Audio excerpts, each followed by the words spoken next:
Buenos días, bienvenidos al primer Simposio Internacional de Estudios Avanzados en Ciencia, Sociedad y Tecnología.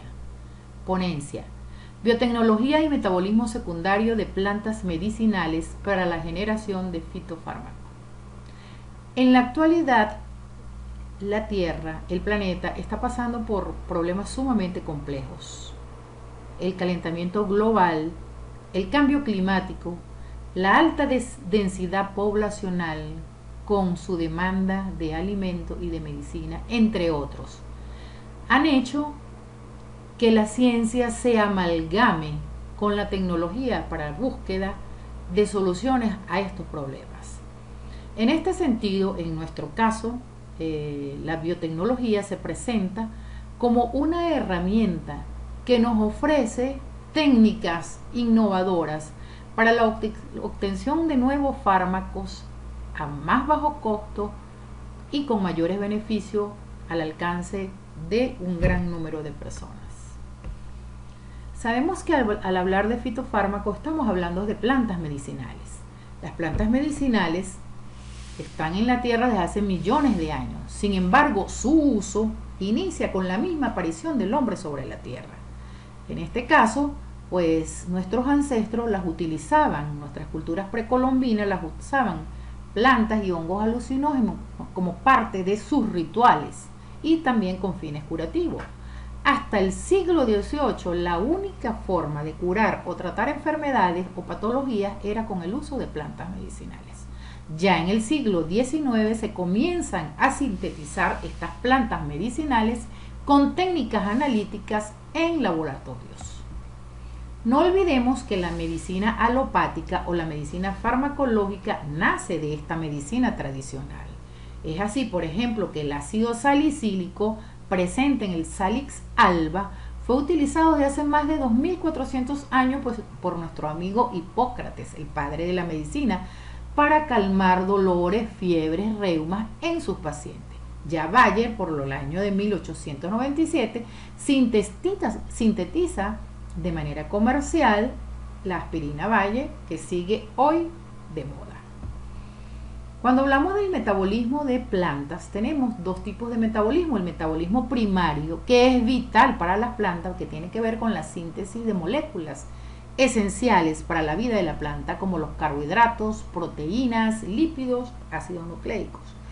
Y el metabolismo secundario, que es sintetizado por la planta, pero no tienen funciones esenciales en ellas. Es decir, hay plantas que pudieran no tener metabolitos secundarios y no perecen por ello. Sin embargo, a larga data pudieran perecer como especie, ya que las plantas tienen este metabolismo secundario, digamos, como una relación entre la planta y su entorno, por una actividad alelopática o como una forma para defenderse de sus depredadores. También tenemos que existen una interacción insecto-planta. Hay muchísimos insectos, este caso que les presento a continuación, la Lepidóptera, la mariposa monarca, se alimenta de una planta que genera metabolitos secundarios sumamente tóxicos, como son los glicósidos cardíacos que presenta las asclepias, el algodoncillo.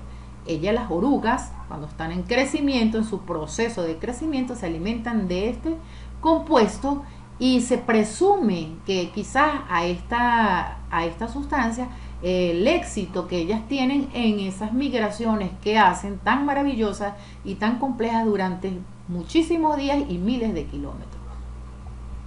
Tenemos que estos metabolitos secundarios que tienen las plantas para defenderse contra sus depredadores, pues casualmente muchos de ellos nos hacen bien, pero otros son sumamente tóxicos para los seres humanos. El Nerium oleander, esta planta que es ornamental, que las conocemos mucho en los patios de nuestras casas, contiene un cardiotóxico sumamente venenoso como es la oleandrina. 3 hojitas de esta planta son capaces de matar a un niño de 3 años. Igualmente la Datura estramonio, la popular burundanga, que contiene los alcaloides atropina y escopolamina, es sumamente neurotóxica y lo utilizan los chamanes para entrar en trance. También tenemos el Labrus precario, la peonía, que tiene una toxina abrina. La doctora Nubilde Martínez estudió muchos casos de niños que ingerían accidentalmente estas semillas y se determinó la causa de muerte era por la presencia de estas semillas que una vez que llegaban al tubo digestivo por la acción de los ácidos gástricos perdían la capa externa y se entraba en contacto con las mucosas esta toxina, causando la muerte. Entre los metabolitos más estudiados está el presente en el helecho macho, el Pteridium aquilinum. Esta es una quizá de las plantas más estudiadas a nivel mundial por su alta concentración en metabolitos secundarios, lo que lo hace una planta muy exitosa. Ella se puede dar en todo, prácticamente en todos los contextos geográficos, desde sitios desérticos hasta los casquetes polares. El problema es que es una maleza que invade potreros y que causa enfermedades en los animales que la consumen, como la hematuria enzótica bovina o ceguera, incluso el cáncer gástrico en personas que consumen indirectamente o directamente esta planta. Se determinó pues que el taquilócido incluso está presente en la leche de vaca recién ordeñada. Estudios que se hicieron en la Facultad de Ciencias, en el Laboratorio de Química Ecológica, se logró determinar la presencia de este compuesto. Igualmente, también existe una defensa de este helecho en su proceso de adaptación natural a al medio ambiente. Cuando aumentó la radiación de luz ultravioleta en las épocas de sequía, aumentaba la concentración de metabolitos secundarios como eran los taninos y fenólicos, lo que le permitía protegerse contra ese estrés ambiental. En otras latitudes, en contraposición a lo que estamos hablando, muchas personas, como los japoneses, se alimentan de los frondes, de los brotes tiernos de este helecho. Otra interacción insecto-planta que fue estudiada, la estudié directamente, es el que tiene que ver con el consumo del helecho y el Orthoptera abracriflavolineata, quien obtenía metabolitos secundarios del helecho para defenderse de sus depredadores. Se estudió el regurgitado, el fluido regurgitado de este insecto y contenía grandes cantidades de metabolitos secundarios, presentes también en el helecho. Cuando hablamos de biofármacos, básicamente estamos hablando de tres tipos de biofármacos. Los que se usan tradicionalmente, provenientes directamente de las plantas medicinales, bien sea de sus hojas, inflorescencias, de su raíz, de sus rizomas, para el tratamiento de algunas enfermedades. En segundo lugar, los que se utilizan en síntesis químicas, es decir, que se preparan dentro de un laboratorio, que es un proceso mucho más engorroso y laborioso. Y actualmente pues tenemos los fármacos biotecnológicos a través de técnicas innovadoras como el DNA recombinante y el cultivo de tejidos. Pero ¿qué es la biotecnología? Según las Naciones Unidas, en el 1992 la define como la aplicación tecnológica que utiliza sistemas biológicos y organismos vivos o sus derivados para la creación y modificación de productos o procesos para uso específico.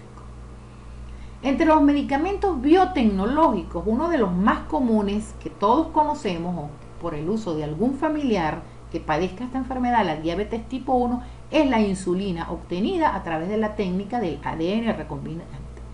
Recuerden que antiguamente la insulina se obtenía a partir del páncreas del cerdo. Era un proceso sumamente inmunogénico, muy laborioso y muy costoso. ¿En qué consiste esta técnica del ADN recombinante para la obtención de insulina? Bueno, se extrae directamente de la bacteria E. coli, ¿verdad? Se extrae del plásmido, que es un vector. Se obtiene esta ADN circular, se mezcla con el gen de insulina humana, luego se introduce nuevamente el gen en el plásmido que está dentro de la bacteria, se multiplica de manera acelerada las bacterias, se producen grandes cantidades y posteriormente se sintetiza la insulina, que puede ser empleada para tratar la diabetes insulinodependiente o diabetes tipo 1. También tenemos otros fitofármacos muy famosos, muy usados actualmente por ingeniería genética, como son estos fitofármacos para el cáncer. Sabemos que el cáncer actualmente es la segunda causa de muerte en el mundo y es preocupante, y los científicos están cada vez en la búsqueda de nuevas opciones y nuevos fármacos para el tratamiento de esta enfermedad. El árbol tejos antiguamente se usaba para el control del tratamiento del cáncer y se usó en cantidades grandes la corteza de este árbol para tratar esta enfermedad. Sin embargo, ya en el año 93 se sintetiza químicamente el Taxol, pero a un costo muy elevado, donde un gramo de Taxol costaba aproximadamente $5.800, con una etapa química pasando por 40 etapas en la síntesis química y un rendimiento de apenas un 2%. Es entonces cuando viene la biotecnología, donde Strobel en el 93 descubre un hongo que crece en la corteza de ese árbol de Taxol, al que le colocaron el nombre Taxomyces andrenae en honor a su huésped. Actualmente, la fabricación de Taxol se produce de forma microbiana, con mucho más económico, a un precio razonable y a una cantidad suficiente para tratar tumores con un rendimiento muchísimo mayor. Otro fitofármaco que se obtiene por ingeniería genética es esta flor que nosotros vemos aquí, esta mata muy conocida de jardín. Estas fotografías son de mi jardín, llamada Caranthus rosseus, que es la teresita o vinca del Madagascar de la familia Apocynaceae. Contiene unos alcaloides también muy potentes para tratar el cáncer, la vinblastina y vincristina. Son potentes inhibidores mitóticos utilizados en la quimioterapia para tratar el cáncer de mama, de pulmón y leucemia. Estas estructuras también son dificilísimas de sintetizar químicamente, por lo que se necesitan aproximadamente 500 kilogramos de hoja de vinca para obtener apenas 1 gramo de vincristina y vinblastina. Por lo que nuevamente la ingeniería genética, a través de aproximaciones biotecnológicas, están actualmente representando la mejor vía para obtención del cultivo de tejidos de esta planta. Otro fármaco por ingeniería genética contra el SIDA es el obtenido del árbol Santa María o palo de aceite del Calophyllum brasiliensis. Tiene cumarinas tetracíclicas para inhibir la réplica del virus de inmunodeficiencia adquirida. También el cultivo de esta planta, cultivo in vitro y la síntesis de estos canólidos por medio de callos indiferenciados ha permitido generar cantidades suficientes de estos dos compuestos para tratar el SIDA. Igualmente tenemos otros fármacos obtenidos por ingeniería genética para la diabetes tipo 2 a través de este árbol que se llama Montanoa tomentosa. Tiene un compuesto, un terpeno sumamente potente para tratar la diabetes, incluso más potente que la glibenclamida, que es una droga muy conocida, ¿verdad?, para tratar la diabetes tipo 2. Actualmente también se han obtenido enzimas involucradas para generar en grandes cantidades el ácido caurenoico. A manera de conclusión, las plantas actualmente han sido y serán un recurso indispensable en el descubrimiento de nuevos fármacos. Las innovaciones técnicas para la fabricación de medicamentos a través de procesos biotecnológicos brindan una alternativa económica, segura y rápida para la obtención de biofármacos en gran escala. Finalmente, impera una reflexión bioética que incluye la regulación social de proyectos biotecnológicos, la ponderación y beneficios, así como también los riesgos, las actividades regulatorias y la promoción de la equidad en el acceso a los bienes generados por la biotecnología para el bien del colectivo y de toda la humanidad. Muchísimas gracias por su atención.